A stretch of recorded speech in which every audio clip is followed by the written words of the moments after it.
Professeur Abel Cabré est le président de la Société burkinabé de neurochirurgie. Ancien interne des hôpitaux de Dakar, il devient neurochirurgien en 1990 et immédiatement assistant jusqu'en 1994 avant de rentrer au Burkina où il est affecté au CHR de Koudougou pour exercer de 1994 à 1997. Il rejoint le CHU Elgado Ouedraogo en 1997 et y reste jusqu'à ce jour. Hospitalo-universitaire, il devient maître assistant en 1999, professeur agrégé en 2004 et professeur titulaire en 2015. Professeur Abel Cabré est aussi le chef de service de neurochirurgie et coordonne également le diplôme d'études spécialisées de neurochirurgie. Premier neurochirurgien du Burkina, professeur Abel Cabré a pris goût à cette spécialité dès sa deuxième année de médecine quand il a commencé à fréquenter les services de neurologie. Par vocation et avec audace, il suit cette conviction idéologique en optant pour la neurochirurgie qu'il aime tant d'ailleurs. Président de la Société burkinabé de neurochirurgie, professeur Abel Cabré s'est entouré d'une équipe pour promouvoir cette spécialité. Cette semaine, nous rencontrons la dite société.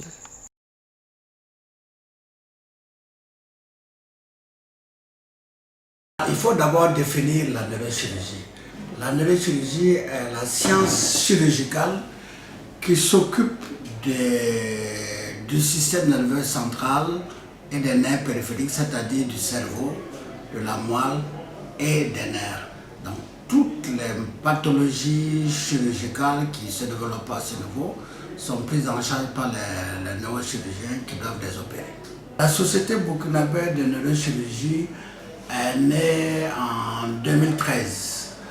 Elle est née en 2013 à la demande de la Société mondiale de neurochirurgie qui, dans un esprit de développement de cette spécialité dans tout le monde, voulait soutenir les pays où cette société n'existait pas. Et pour une visibilité, nous n'étions pas très nombreux. Et à l'époque, il n'y avait au Burkina que 3 neurochirurgiens. Mais à la demande de la Société mondiale, nous avons créé la Société de neurochirurgiens en y associant les paramédicaux, ce qui veut dire les attachés de santé en chirurgie, notamment en neurochirurgie, et les attachés de santé en anesthésie qui travaillent dans le domaine. Alors, donc pour avoir une masse assez importante, toutes ces personnes-là ont été associées pour créer la Société de neurochirurgie, la Société burkinabé de neurochirurgie. Là, actuellement, elle regroupe, nous avons environ une cinquantaine de membres, mais en ce qui concerne les neurochirurgiens, nous avons 11 neurochirurgiens, dans 10 des membres titulaires, et un qui est un membre associé qui est un missionnaire cubain qui est là et qui a adhéré à la société. Il y a les attachés de santé en neurochirurgie et les attachés de santé en anesthésie et nous sommes environ une cinquantaine de personnes dans le groupe.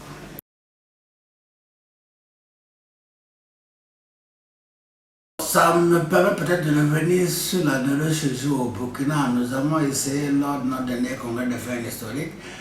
Ça a commencé du temps de la Révolution avec le capitaine Thomas Sankara. On a eu des coopérants qui venaient d'autres pays, qui venaient essentiellement d'Union soviétique. Ces coopérants de l'Union soviétique, il y a eu un coopérant qui est venu, qui a commencé à faire la neurochirurgie, mais beaucoup plus la traumatologie du crâne. Et après, il est parti et il n'y a plus eu de suite dans la coopération avec l'Union soviétique. Après lui, il y a eu un Algérien, le professeur Boussala, qui est venu, qui lui aussi a continué à travailler, surtout dans le cadre de cette traumatologie crânienne et rachidienne à Elgado. Et puis, je suis arrivé au Burkina moi-même je pense en 1994, et j'ai d'abord exercé à Koudougou, où j'ai commencé aussi à initier la neurochirurgie là-bas. Et je suis revenu à Ouagadougou en 1997. Et depuis 1997, j'ai travaillé relativement seul jusqu'en 2013 où il y a eu les jeunes neurochirurgiens qui sont arrivés.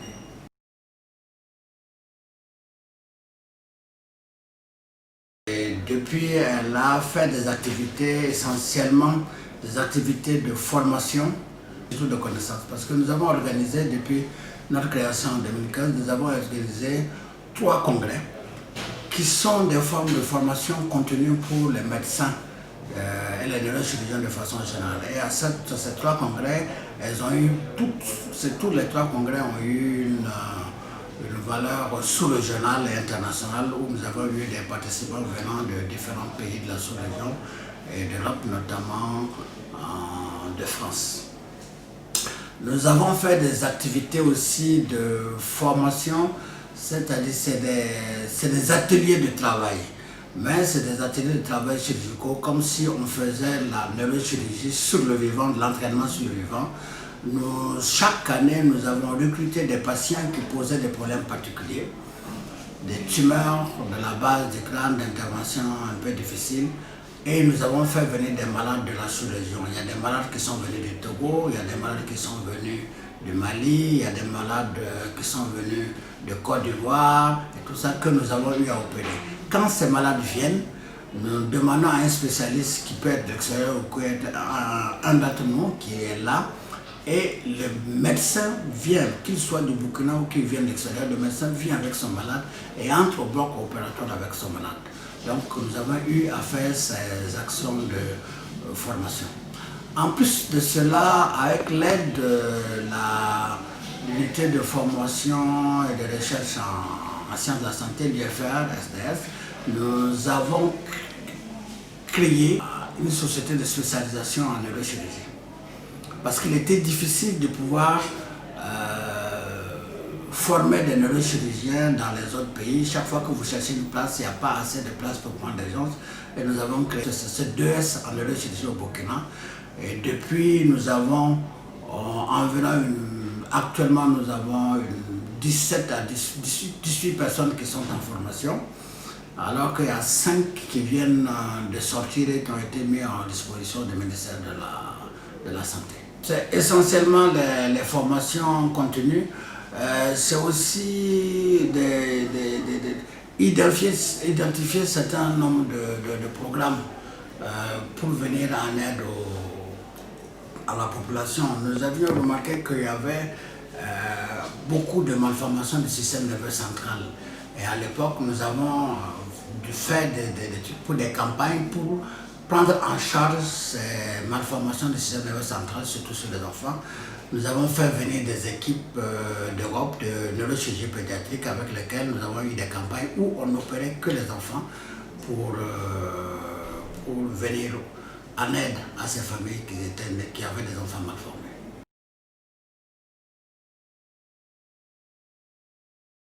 Elles sont indispensables et essentielles.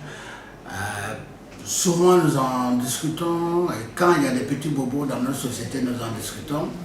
Et nous disons que c'est à peu près comme en religion, ce qu'on appelle le sacerdoce. On est obligé de respecter cela parce que c'est ça qui fait que les malades ont confiance en nous et c'est ça qui fait que les malades peuvent nous confier leurs secrets. Parce qu'il y a aussi bien des secrets qui sont purement médicaux, mais il y a aussi même des secrets de famille qu'on nous confie.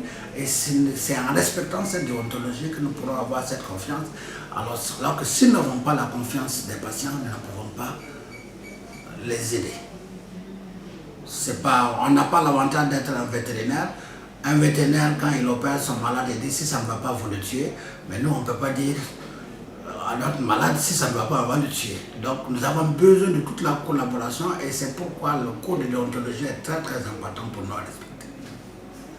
Nous avons actuellement des malades qui sont très exigeants et qui ont accès à l'internet. Donc avant de venir, ils ont déjà lu beaucoup de choses sur leur pathologie. Et très souvent, nous recevons des plaintes, on dit il m'a fait ça alors que lui, moi j'ai lu que dans ça il n'y a pas. Donc très souvent, nous sommes obligés d'écouter notre collègue pour savoir exactement qu'est-ce qui s'est passé. Et pour faire comprendre aux malades, le plus souvent, c'est beaucoup plus un problème de compréhension que nous devons faire comprendre aux malades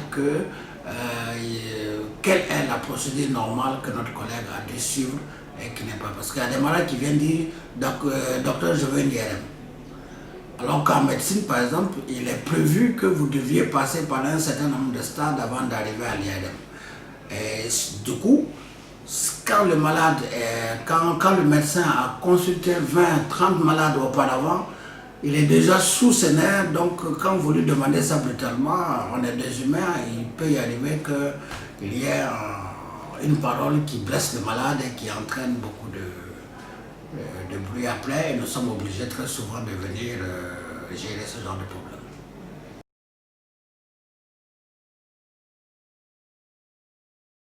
Première valeur, c'est d'abord l'humanisme. Parce que le malade qui vient nous voir vient toujours demander du secours. C'est un cri, appel, c'est un SOS qu'il lance. Et nous prenons d'abord l'humanisme, nous devons d'abord être humains. Et deuxièmement, la compétence. La compétence exige qu'on ne peut pas demander à quelqu'un d'être compétent à l'extrême dans tout, exige que si on a une limite, quand on est arrêté par quelque chose, que nous puissions, et c'est cette compétence qui nous amène à la troisième valeur que nous défendons, qui est la collaboration. Si j'arrive à un moment où ce n'est pas ma très grande expertise, j'ai le devoir de demander l'avis d'un autre collègue pour pouvoir prendre en charge, pour que le malade soit pris en charge au mieux.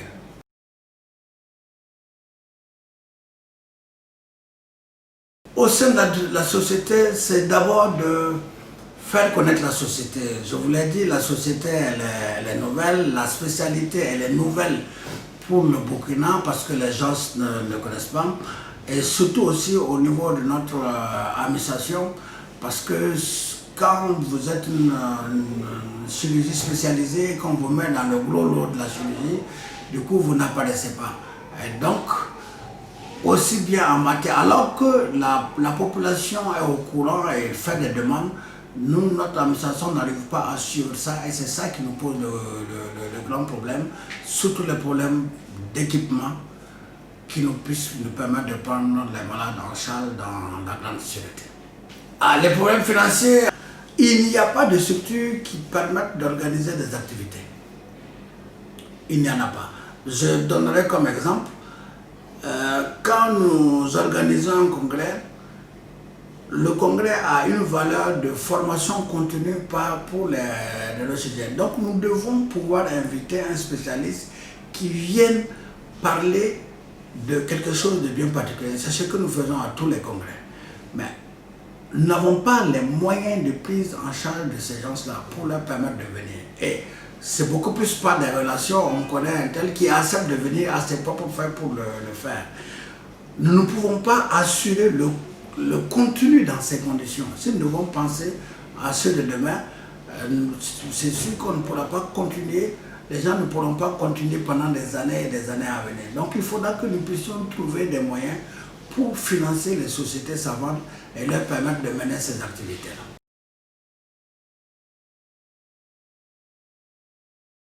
Déjà, les sociétés savantes de notre spécialité, nous sommes membres de l'ANSA, c'est la société de neurochirurgie, j'allais presque dire de langue française, africaine neurochirurgie de langue française, puisqu'elle croit concerner essentiellement les pays ayant en commun la langue française, l'Afrique de l'Ouest et d'Afrique centrale.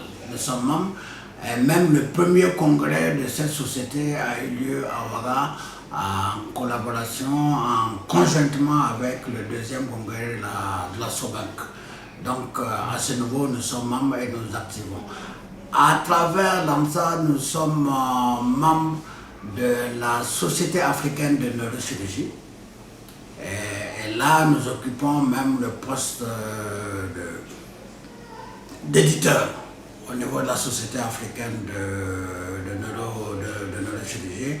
Et à travers cela, nous sommes membres de la Société mondiale de neurochirurgie.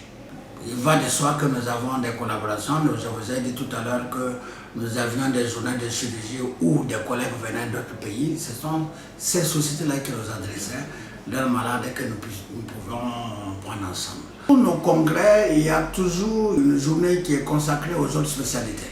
Chaque fois que nous avons eu un congrès, nous avons eu à refuser des communications parce qu'il n'y avait pas assez d'espace pour les émettre. Nous avons un devoir que nous nous sommes imposés au niveau de la société burkinabé. Chaque fois que nous sommes invités à un congrès, nous faisons le devoir d'amener au moins 2 à 3 communications que nous proposons.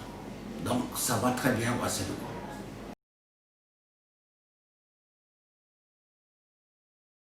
Avec l'ordre de médecins, bon, j'allais dire, elles sont bonnes. Nous avons eu à interpeller l'ordre des médecins sur la pratique de la neurochirurgie non pavaga, mais par exemple dans les autres régions. Parce que vous savez que dans les régions, il y a des missions étrangères qui viennent pour faire de la chirurgie humanitaire. Et nous avons remarqué qu'il y avait certains chirurgiens qui venaient et qui faisaient de la neurochirurgie dans des conditions qui n'étaient pas les meilleures. Et très souvent, nous avons remarqué quand les malades, quand les médecins repartaient chez eux, le suivi n'était pas assuré.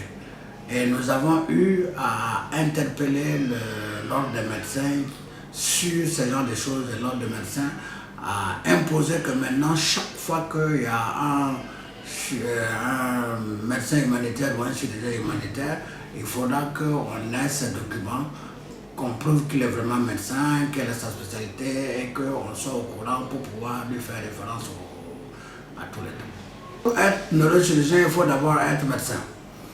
Et si tu es médecin, tu es obligé, tu ne peux pas pratiquer sans être inscrit à l'ordre des médecins. Alors, je vais même voir c'est combien mon numéro ici. C'est le, voilà, ordre des médecins, c'est le numéro 614. Donc, nous sommes tous inscrits à l'ordre des médecins.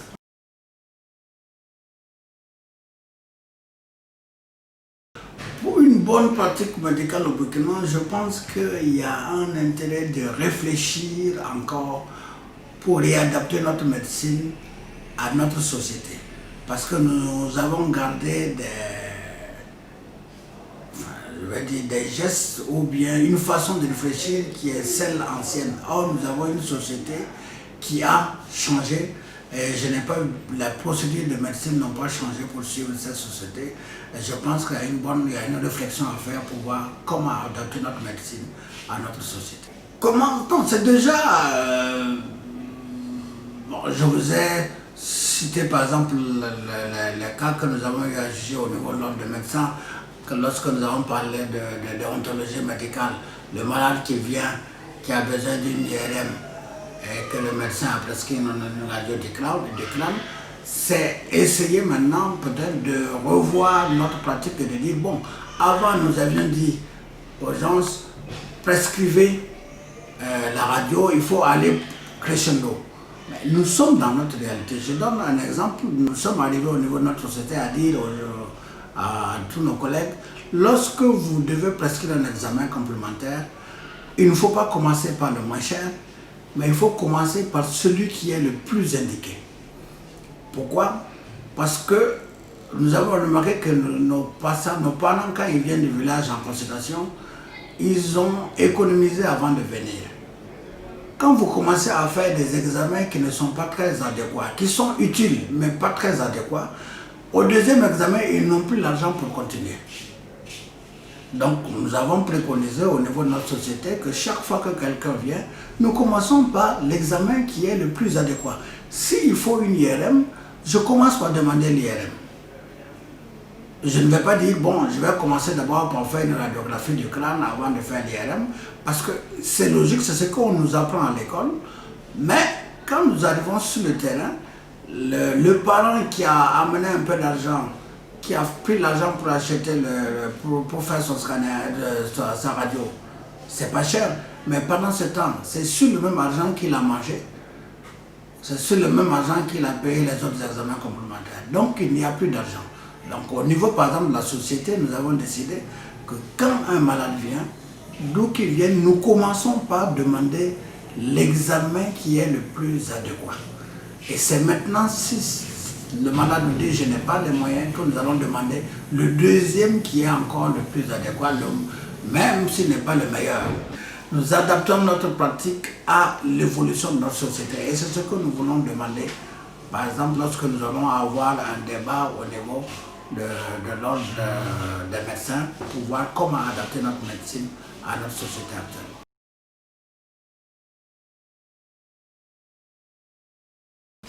Qu'ils soient les meilleurs. Qu'ils soient les meilleurs aussi bien ici au Burkina pour nous, pour nos malades, mais qu'ils soient les meilleurs ailleurs. Si je veux être, si c'est l'ambition, c'est ce que je veux demander, qu'ils puissent être meilleurs. Mais ça veut dire à la fois sur les 3 critères que nous avons demandé, la compétence, l'humanisme et la collaboration. Il y a un message, je vais dire, le combat continue parce que nous sommes obligés toujours de combattre pour développer notre spécialité qui reste encore méconnue pour la majorité des Burkinabés. Il y a beaucoup de malades qui sont répartis parce qu'on leur a dit on va vous opérer de la tête. Et c'est ce combat-là que nous devons mener pour pouvoir vulgariser notre spécialité.